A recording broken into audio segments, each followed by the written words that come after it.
So we're finally got to the lesson on the wedding day itself. Now, I said at the very start of this course, that this is not a course that's going to teach you wedding photography, but I did want to cover how we approach the wedding day, just in case it's a little bit different from what you do, because most of us rarely have the chance to sit alongside another wedding photographer on the day. So I thought I'd just give you an overview of what we do, and hopefully you might get some tips from it.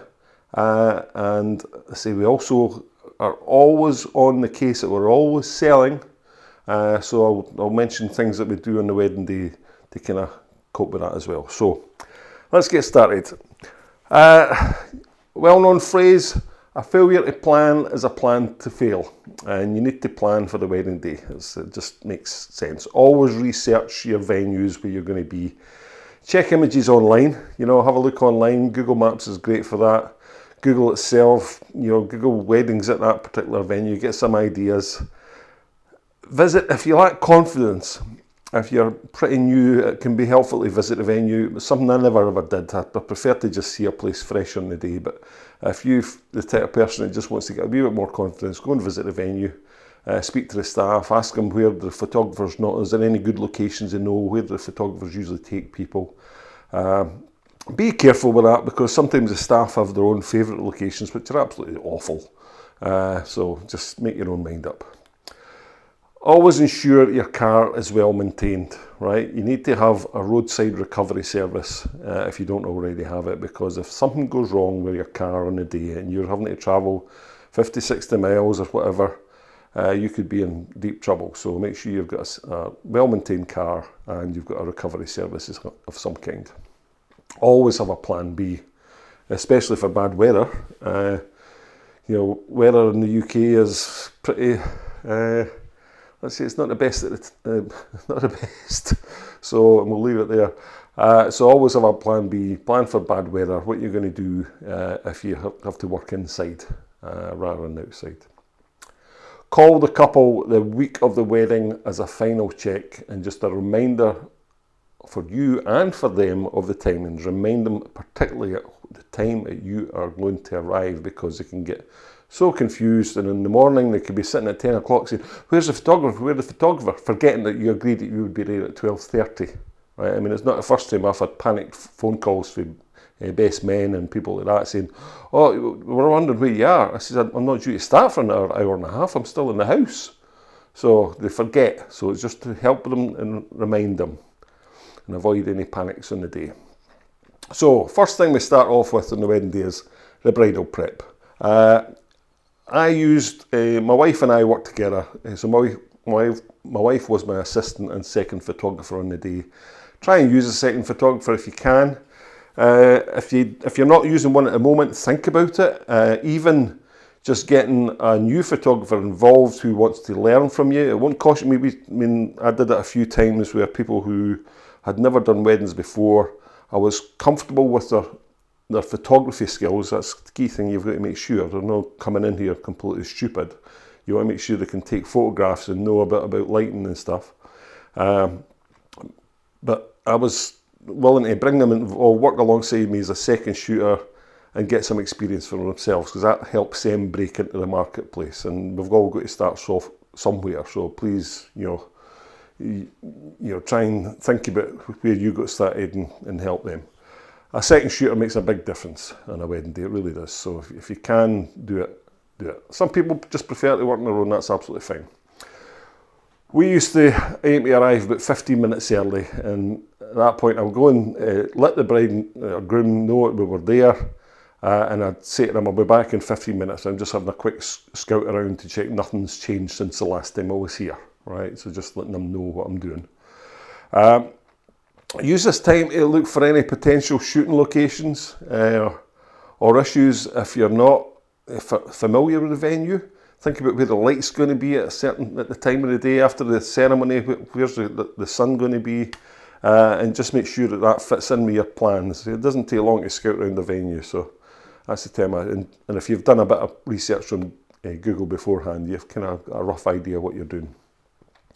Get to know the makeup artist and the hairstylist when you're working in the bridal prep or the groom prep if it's a same-sex wedding. Always be networking, right? Try and be friends with them. We mentioned this earlier, lessons. Try and be friends with them, exchange business cards, tell them that you'll send them pictures, get their website details. Check, most importantly, are they running on schedule? And don't say, I'm not trying, don't put it across that you're trying to rush them. Just say, I'm not trying to rush you. I'm just wanting to know if you're on schedule, just so I know how much time I've got. If you're running late, it's fine. Don't worry. I've factored in some extra time, so it's not a problem. But I just need to know what's happening. And it's just communication helps in the day. Remember with bridal prep or groom prep, you are actually documenting it. It's not a stop motion video you're shooting. You need to just slow down. Think about the wedding album. There's only going to be a dozen pictures or something for this part of the wedding. You don't need click, click, click, click, click. Don't stress yourself and don't stress the bride. You're just there to document. Look for nice moments and catch them. Just stand back and watch what's happening. Remember the little details. Perfumes, jewellery, earrings.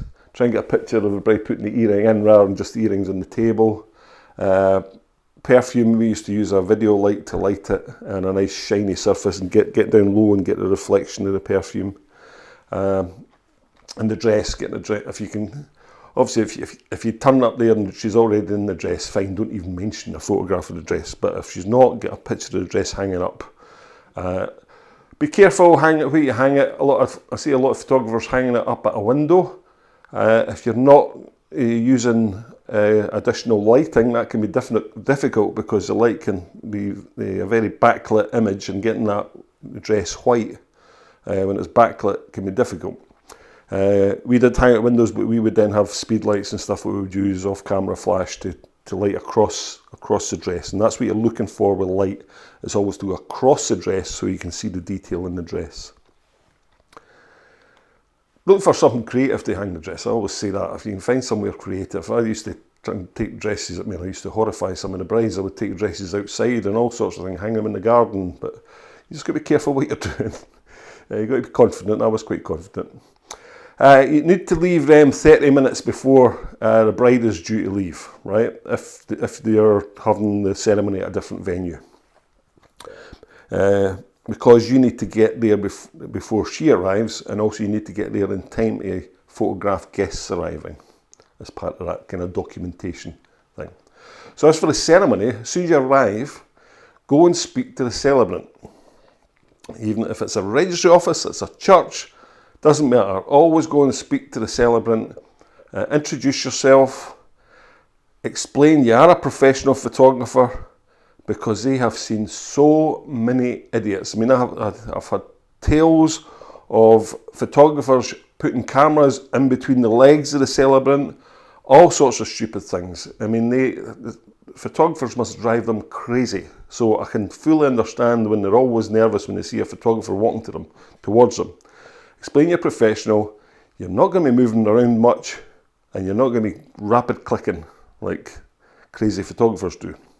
You agree the shooting location. Now ideally I would try to be, if it's a bride and groom, I will try and be opposite the bride. So if she's here, I'll be there, right? Diagonally opposite and slightly behind the celebrant if I can. And I should be try and get as far away as I can. I'm using a long lens if I can, so I'm not in direct sight of guests and stuff. I want to be as far away from that couple as sensible. I don't want to be right up beside them if I can avoid it. Sometimes you have to be, and that's just the nature of the thing, but try and avoid it. Also speak to the videographer, if you haven't already done so, if there's a videographer there, and sort out any immediate issues for line of sight with them. I've walked into venues and I've had, where the ceremony is going to take place, I've had it surrounded by tripods and all sorts of video cameras, and you have to have a word with the videographer and say, look, come on, we both need to work here, you need to move some stuff and let me get in and get line of sight here. Particularly for walking down the aisle, both in and out, when the bride's coming in, the groom's coming in, or the couple's coming out, with a videographer, I always used to say, look, how do you shoot the couple leaving? Because what I like to do is either stand at the back, a long lens, and just catch them coming down, or if there's a videographer and he wants to kind of walk with them, I used to say, well, do you mind if I walk alongside you then? Right? And then at the last minute, I'll step out of the way and let him get a wider shot. And they're usually quite happy with that. So you've got to just work together. If you're doing the formal family groups at the venue, make sure you quickly check that before you get started. The lighting's going to be in the right place, and you're going to have too harsh lighting. You might need to move into a more shaded spot. You don't really want the sun right in the faces of people if you can avoid it. While you're doing all this, the second shooter can be capturing your guests arriving. So you're not panicking about that. He or she's out there getting the guests arriving while you're just getting everything organised and ready. At this point, you want to find the groom and the groomsmen and get a photo of the rings. Get some cool shots of the guys and get them on your side. Show them what the image looks like on the back of the camera. I used to always set up a kind of what I used to call the boy band shot. Get them all kind of standing back to back in a group and shoot them for down low, make them look cool, and get them to kind of lean over towards you.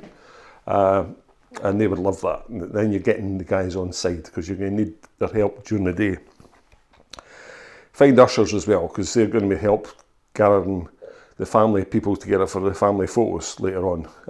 Make sure they're not going to just disappear at the bar. They need to be able to herd people together. It's like herding cats at a wedding, and you need your help. Find the parents. You'll have likely met the bride's parents at the bridal prep, which is fine, but this will be, and you've probably met them. Your preview may have came along for the wedding presentation when you were sort of selling them the photography at the start. So it's probably the first time you're going to meet the groom's parents. So introduce yourself, explain how you're going to be working it. You're working from a set list, and you've only got a limited time, so we kind of stick to about 10 photographs. But if they've got any other family photos that they want that's not in that list, we'll sort that out after the bride and groom shots. And what we really mean by that is between dinner and the first dance, if you're there for that time. So just to keep them on side, get them not to panic that they're going to start annoying you when you're doing your family shots later on, because you need to stick to that time so you can get the couple shots done. The bride arriving in the car, get shots of the car for the vendor. Again, always be networking. You want to get some nice shots of this car so you can give it to the car hire company and get on side with them and perhaps get a link on their website. Get the aisle entry shots and position yourself at the pre-agreed location, which, as I said, is usually diagonally opposite the bride, or worst case, back of the venue where you can shoot right up the aisle and you need a long lens and stuff. There's some venues you'll go to and they'll just point blank say, and hopefully you've found this out before the wedding day, but they'll just point blank they say, sorry, there's no photographs during the ceremony. And at the start of my career, I used to get annoyed at that and just but by the end I just say, yeah, so what, I'll get a rest, I'll sit down for an hour. No problem to me. It's the bride and groom you're ruining the photographs for. It's not my problem. So I just stopped getting stressed by that kind of thing. It's up to the couple where they pick and the celebrant they pick. So it's not really your concern.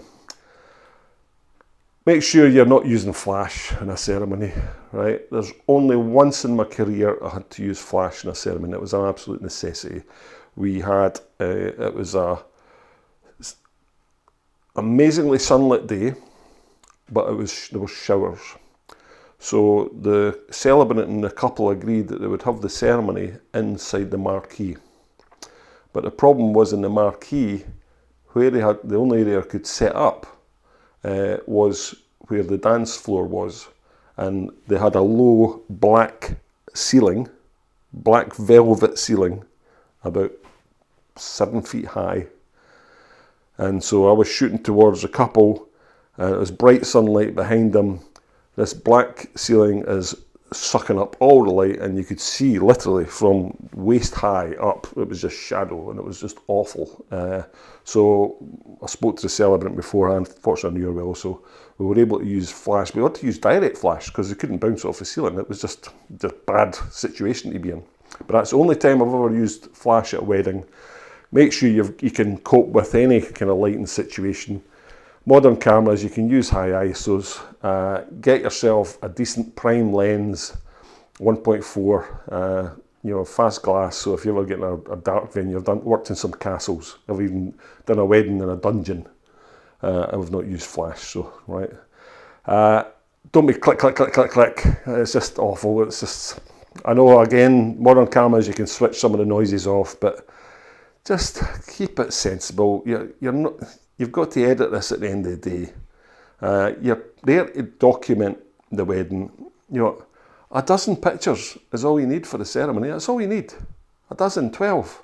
You don't need 50 or 100. It's all the same thing. They're not moving much, right? So be sensible. Don't miss the first kiss, whatever you do, and the ring exchange. Make sure your second shooter is paying attention at the back as well. Second shooter, I used to say, don't bother taking any pictures during the ceremony, just to maybe 4 or 5, just so I've got an alternative view, I can see them from the back. But pay attention when they're about to do the first kiss or the ring exchange, because for some reason somebody might step in front of me, the celebrant might step forward and get in the way, so it's always just, you've got a backup so somebody can catch it if need be. If you do miss it, you miss it. It's not the end of the world, and you just say to the bride and groom, look, somebody stepped in front of me and I couldn't get it. There's no big issue. On the signing schedule, again, they're going to sign the register and the marriage certificate. Stand back and do candids just as they're getting set up. And what you're going to do is tell the celebrant, look, I'm not going to get in your way when you're actually doing the formal part of signing it, because he's got to concentrate and make sure they're signing the right bit. So I'll just step back and do candids. Once you're finished, we'll step forward and we'll do a kind of mock signing. They'll have already signed it, but you're just then setting it up as if, looking as if they're actually signing it. And that keeps him again there on your side, and you're not stressing anybody. The aisle exit, just make sure you nudge any guests who are likely to kind of stand in your line of sight or get their camera hanging out. Just explain, just say, hey, you need to get out, and just be quite blunt with them. They need to understand you're there to get your pictures. So. And again, work alongside that videographer. Step. If they are going to do an aisle shot, you can walk alongside them and then step out the way to get a clear shot, a wider shot if they can. Group photos. Always agree your a finish time for the photographs with the master of ceremonies at the venue, because you've got your family groups to get through and you've got your couple shoots to get through. The MC at the wedding venue will be looking for the couple will be back at a certain time. Make sure you know what that is, right? Normally, I would shoot the family formals first before I do the couples, unless the venue's a distance away. And the reason is if the venue's quite a distance away, by the time everybody travels from the church to the venue, I know where the couple are, because I've kind of travelled alongside them. I've left at the same time as them. I've arrived at the same time as them. But family could be, I've went far and wide. They might be saying, well, dinner's not until 4 o'clock, so I'm going to nip here, there, and do this, run a couple of errands. And so you can't guarantee everybody who is expected to be in the family photos are actually going to arrive in time. So if you're going to be a bit distance, do the couple shots first, and then by the time you finish there, you know all the family should have arrived, right? But normally, as I say, we would do the family shots first. If your MC gives you a finish time, it doesn't match your expectations. So if they say that they want the bride and groom at 3:45, but the bride and groom told you 4:30, and at this point it's already 3 o'clock, you need to sort of say, well, hang on a minute.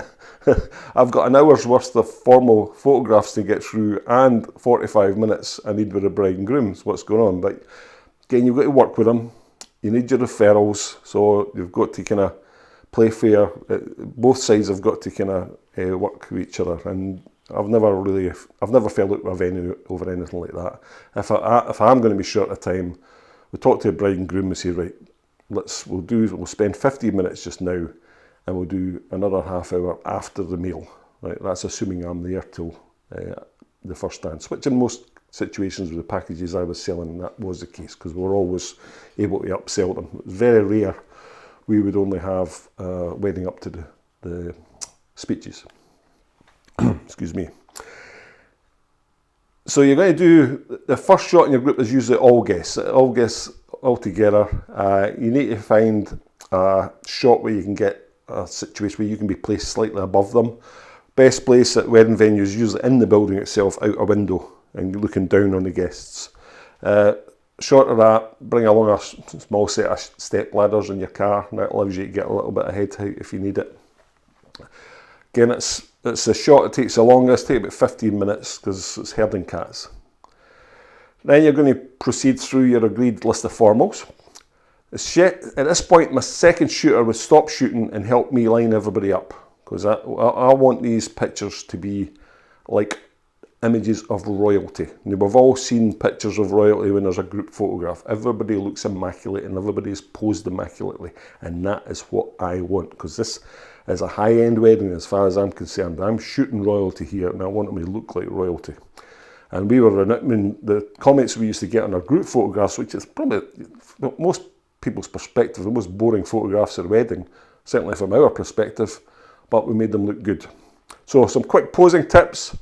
Always turn people slightly away from the camera, slightly at an angle. Ladies, we would tell them to put their weight on their back leg, right? And that relaxes their front leg, so it allows them to bend the front leg and shoulders back a bit. And then their arm would be slightly bent or anything. That makes such a difference. So if you get them to an angle, weight in the back leg, and they relax their front leg. Gentlemen would say, hand in the pocket. This angle's not quite wide enough, you can't quite see what I'm doing, but my hand would be fully in my pocket, no thumbs sticking out, no little fingers sticking out, and bring their jacket tidily back through across their hand. If you're shooting weddings with gentlemen in kilts, you'd have both hands on the sporran like that, not arms folded, not by the side, hands on the sporran, and again, at a slight angle. If you can, light the formals using portable strobes and use the sunlight behind them as rim lighting, and you will make your images look amazing then. So you've got a bit of hair light on them, you're lighting them properly. We used Elinchrom Quadras for this, fantastic lights for outdoors, really powerful, and it just made the group photographs absolutely pop. It looks amazing. Times where I was maybe in a rush and I didn't have time to set this up, I used to look at the images and say, I wish I'd used the lighting, because it just looks so good.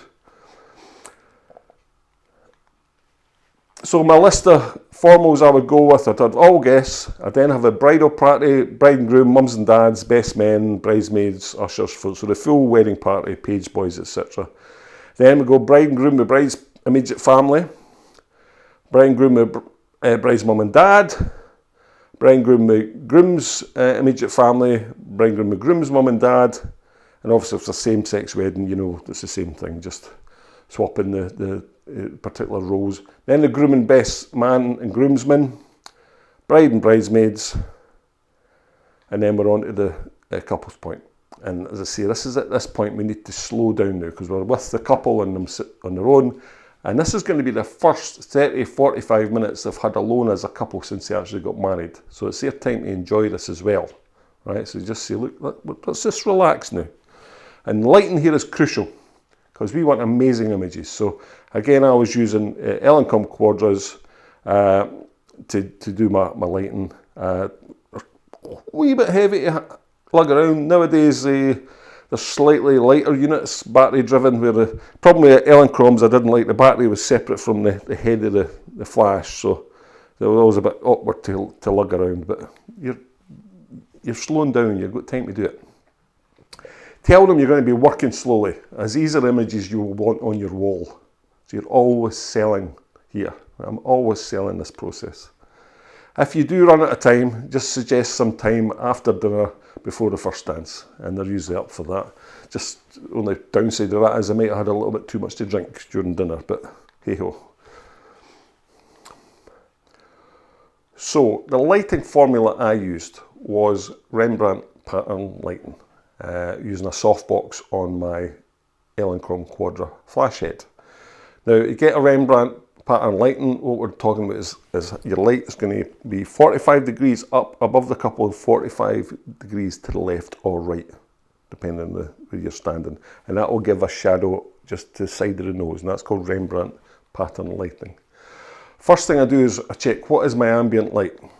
Well, let's assume I'm working at 125th of a second at f8 ISO 100. That's what my ambient light currently is. I work at f8 in this situation because I want to get both the couple sharp in focus and the background in sharp. So I want a decent depth of field, right? So f8 is going to give me that. But I want to make sure I darken my ambient so I can pick out my couple with my lighting. So what I effectively do then, I then set my camera to f11, which is one stop darker than the situation I'm standing in. So the ambient light I have is now one stop darker, right? So I'm going to meter my lights to f11. So I meter my key light, that's at f11. Remember, the ambient light's actually f8, so it's going to appear darker. So your couple is going to pop out of the scene, and that's what we call this lighting formula that we use. I'll then have a light, an accent light. Now I can either use the sun, if the sun's behind them. I can use an accent light. As you can see, I've got a slight accent light in my hair here. Or I can position, if it's a dull grey day, I can position another light to the rear. And usually you would have it the same side as your key light. So if my key light's on this side, on the left, your accent light should be on the left as well. Your accent light you would set to f8. The reason being because light coming from the rear usually appears one stop brighter. So, but you look at it in camera and adjust it to taste. What you want to avoid is too much rim lighting, and it looks a bit like an electric shock around their hair, so just be careful of that. And here's an example of that lighting setup. Simple shot, bride in this little country lane, the rhododendrons. The key light is to my left, accent lights to my left at the back. So you've seen the kind of rim light around their hair. I'm shooting across the dress, so the angle of the light's coming across the dress, so you're seeing more detail in the dress as well. And the way she's actually turned her head, we end up actually getting what's called a beauty light pattern, which is just a kind of shadow just below her nose. So aim for 6 wow shots at 3 locations and about 20 in total. So when you've got the couple together, you want to get 6 bang on shots just like that one I showed you. It look amazing. That's the 6 wow shots, your wedding wow. And from the whole little shooting session, we've got them 30-45 minutes. Aim for about 20 shots. Do landscape, wide, landscape ones, upright, portrait, tighter crops. Photograph them as a couple and individually. If it's a bride and groom, don't forget about the groom. Obviously, if it's a same-sex wedding, make sure you give them equal amount of time together in terms of individual shots. Whilst you're doing that, you can get a second shooter to shoot some candidates as they're walking between locations.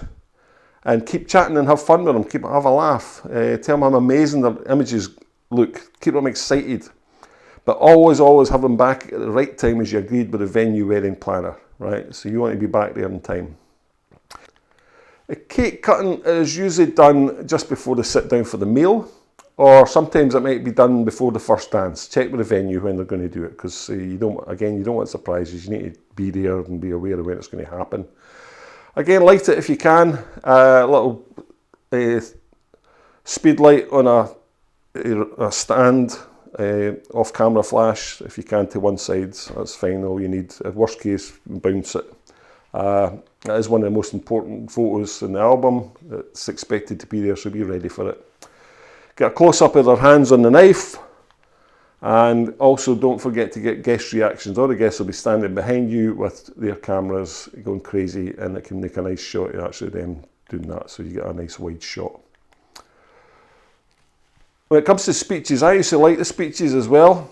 I would have my quadras in the corners of the room, and then I would also position a speed light to the left or right of the main table, slightly behind it. And the reason for that was I could get a shot from the side of a speaker. So I'd be looking up the side, and I'd have a speed light directly behind them. I would get some cracking rim lighting behind them. So it really made the speech shots stand out.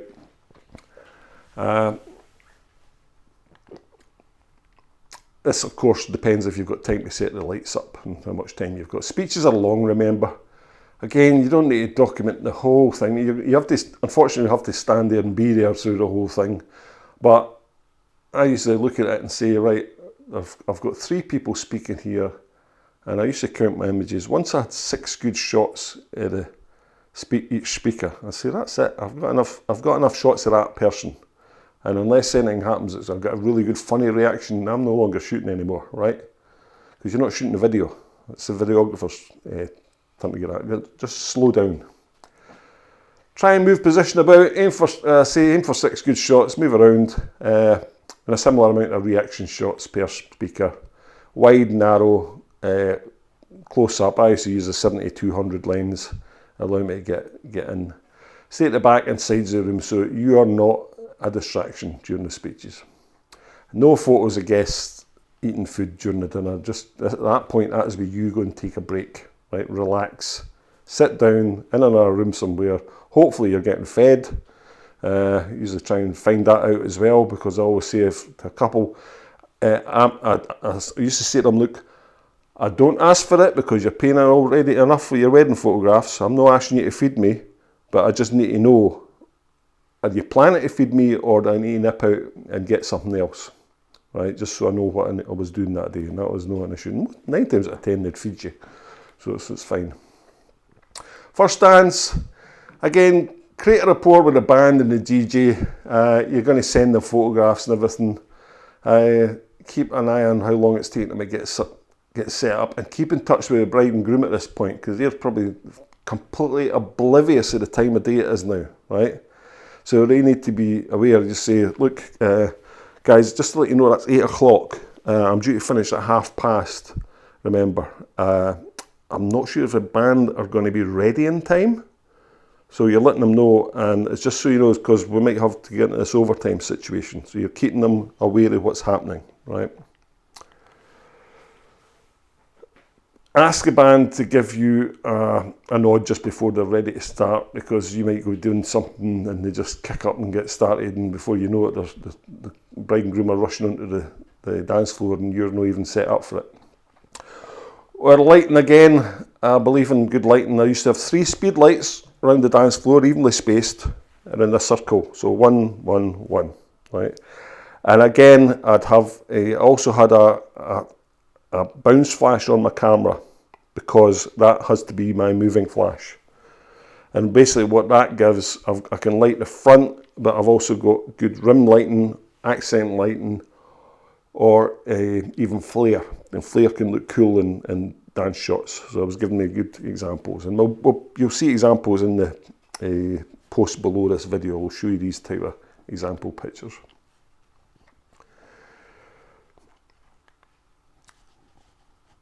Obviously, during the first dance, you've got to respect the couple's space. Try and keep away from them and allow them to do their little show that they're doing for their guests, because guests have to take pictures as well, right?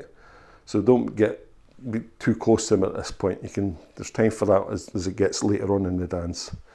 Get your second shooter to focus on the reactions of the guests, particularly the bridal party, right? Because you want these reactions in the wedding album. Remember, as other members of the bridal party are going to come in, you want to get shots of them as they join in with that first dance. The second dance quite often can be a father-daughter thing, so be ready for that, or groom-mother, just be ready for that. They're very important images to them. And use the remaining time you've got at the wedding just to document some dancing and first shots. And once you have, if I was there and I've had the first dance, second dance, and third, that's enough. I'm not taking any more pictures after that. I've got everything I need. And at that point you can breathe, relax. It's now time for a wine and time to go home. So that is how we shot the wedding day. I don't know how that compares with what you did. Hopefully you see that we do things a little bit slower, using meters, we're using lighting, and I just need to try and relax a bit more, and that's what the wedding day is all about. So when you get home, back up your images as soon as possible. Never clear those cards until you have backups both on and off site. And I said that in a previous lesson, ideally I never want to clear that card until that couple have been in and seen their photographs. So they've had a finished set of photographs, and then I can wipe that card. And you see, you rotate those cards to allow that. Use a strict workflow. Under promise, over deliver.